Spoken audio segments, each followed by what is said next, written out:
Hi and welcome to the Port of Hambeck. I'm Benjamin, and today's topic is building a medieval monastery in the Port of Hambeck. Monasteries were historically an important part of cities in medieval Europe, so of course Hambeck needs a monastery as well. Not a giant, spectacular monastery, but perhaps a standard small Cistercian monastery, as they were found in many places in Europe. The city, as I imagine it, will have three major components. Over here will be the old part of the port with the original harbour here in the middle. On the hill will be the upper class neighbourhood and a castle on top. And over here on the island will be a monastery and a newer sort of trading type part of the town. Down here, we're just falling down. Down here will be a bridge leading across from the mainland to the island. And over here, in the middle of the forest, somewhere, I'll begin constructing the monastery. I placed a single block to show where the center of the bridge will be, so I imagine perhaps on the highest place on the island, which would be here, the monastery will be built. I found a wonderful reconstruction drawing of how the Norwegian monastery Lyse might have looked when it was built in the Middle Ages. So I'll use that for inspiration to build the monastery. But first of all, let me chop down some trees and level a bit of ground so we can start building. So now I've completed the plan of the Lyse Monastery.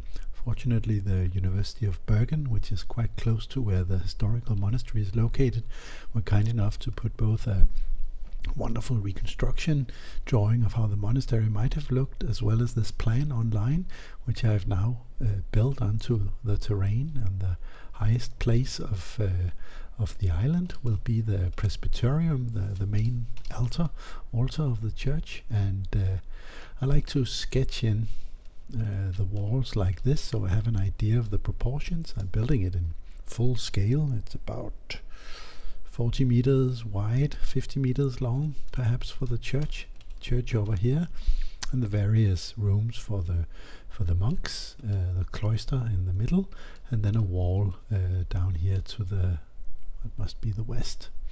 Usually monasteries like this, or churches, medieval churches, were built facing east, so I've done the same thing, so the sun will rise in the direction of the altar. But it's time to build some more.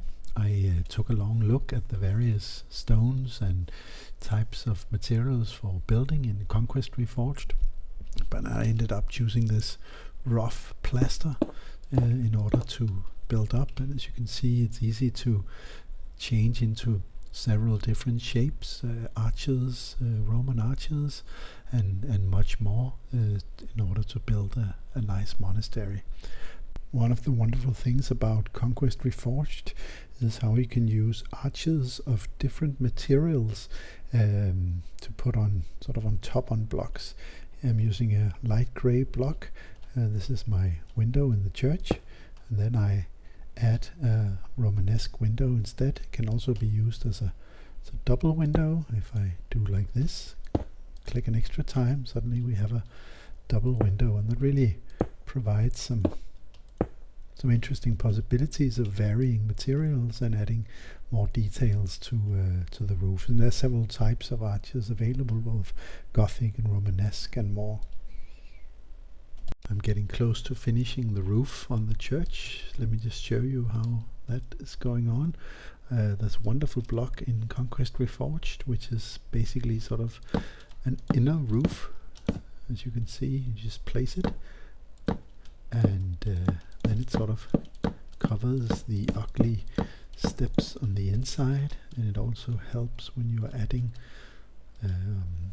the roof on the outside. It's really easy to place instead of having to find this spot all the time, sometimes making errors. You can just do it really quickly, and I think it produces a really beautiful roof.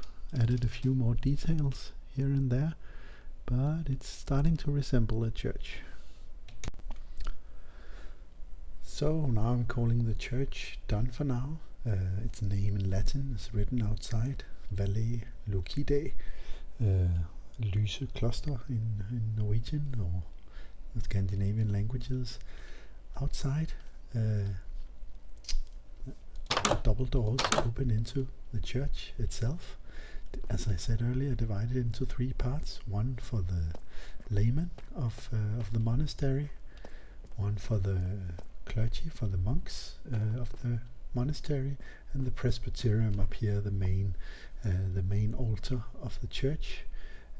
You can see the roof that I talked about earlier. I think it gives a really wonderful effect, giving a much darker roof where a little less light gets in. The two side chapels are also done. There's the altar, the north chapel over here with perhaps 2 sarcophagus and a small altar, room for some more monks, and an exit outside the monastery right now, leading straight into a tree, but more will be on its way. And up here the view of the church from the altar. Quite nice, I think. Oh, something's missing. Better fix that. Like that. In the south chapel there's another altar cloth, a bit different windows. You could see on one of the reconstructions that the windows were a bit different from chapel to chapel. And here will be the entrance to the rest of the monastery. Still a bit to go. The rest of the monastery is still waiting, but we can have a look at the church from the outside, from the top of the tavern, for instance.